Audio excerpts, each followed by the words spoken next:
আসসালামু আলাইকুম এভরিওয়ান, সবাই কেমন আছেন? আলহামদুলিল্লাহ, আমিও ভালো আছি। আজ আমি নিয়ে এলাম আলু দিয়ে চামড়ি ভাজি। মুরগির চামড়ি খেতে আমার খুব বেশি ভালো লাগে। চলেন তাহলে রান্নাটা শুরু করি। প্রথমে চুলায় কড়াই বসিয়ে তেল দিয়ে দিলাম। তেল গরম হয়ে এলে আমি দিয়ে দিলাম গরম মশলা এবং পেঁয়াজ। এগুলো সুন্দরভাবে আমি একটু নেড়ে চেড়ে নেব। পেঁয়াজটা হালকা ব্রাউন কালার হয়ে আসলে এখানে আমি দিয়ে দেব আদা বাটা এবং রসুন বাটা। এই যে রসুন বাটা দিয়ে দিলাম, একটু আদা বাটা দিয়ে দিলাম। এখন এগুলো সুন্দরভাবে নেড়ে চেড়ে নেব। এখন দিয়ে দেবো আমি মরিচ, লবণ এবং হলুদের গুঁড়া। এগুলো সুন্দরভাবে নেড়ে চেড়ে নেব। তো যাই হোক, আমি আজকে আবার নিয়ে এলাম একটা লং ভিডিও। সবাই সম্পূর্ণ ভিডিওটি দেখবেন, কেউ স্কিপ করবেন না। মশলাটা কষানোর জন্য আমি একটু পানি দিয়ে দিলাম। মশলাটা কষানো অবধি আমি অপেক্ষা করব। এই মশলাটা কষানো হয়ে গেছে, তেল একদম উপরে উঠে এসেছে। এখন আমি দিয়ে দেবো মুরগির বেছে রাখা চামড়িগুলো। এই চামড়িগুলো দিয়ে দিলাম। মুরগির চামড়ি খেতে আমার খুব পছন্দ। আপনাদের কার কার পছন্দ কমেন্টে জানাবেন।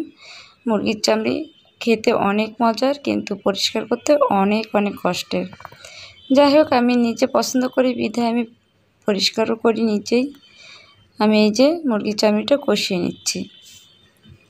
কষানো হয়ে গেলে আমি এখানে পানি দেব পরিমাণ মতো, একটু বেশি দেব, কারণ চামড়িটা সিদ্ধ হতে হবে। সিদ্ধ হওয়া অবধি আমি অপেক্ষা করব। দেখেন আমি কতটা পানি দিয়েছি, একটু নেড়ে চেড়ে নিচ্ছি। এখন আমি মুরগির চামড়ি রান্না করছি, কিন্তু আমার রান্না করতে খুবই ভালো লাগে না। রান্নাটা আমার খুব বিরক্তিকর। তারপর রান্না করতে হয়, কী করার।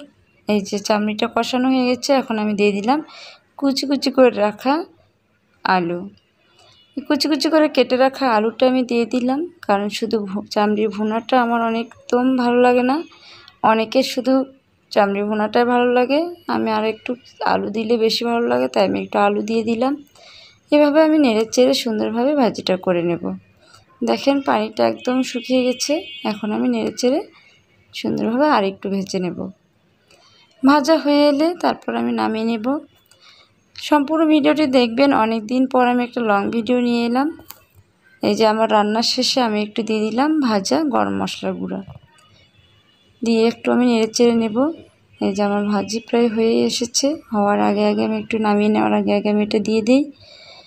দেখেন আমার ভাজিটা কেমন হয়েছে, দেখতেই পাচ্ছেন একদম গায়ে একদম কোনো কিছু নেই, হালকা তেলটা দেখা যাচ্ছে। এই দেখেন, এখন আমি চুলার জালটা অফ করে নামিয়ে নেব। যে হয়ে গেছে, আমি নামিয়ে নিলাম। এখন আমি বাটিতে উঠায় নেব। এই যে একে উঠায় নিচ্ছি। ভাজিটা অসাধারণ টেস্টি ছিল, দেখতে যতটা চকচকে খেতেও ততটাই টেস্টি ছিল। আল্লাহ হাফেজ।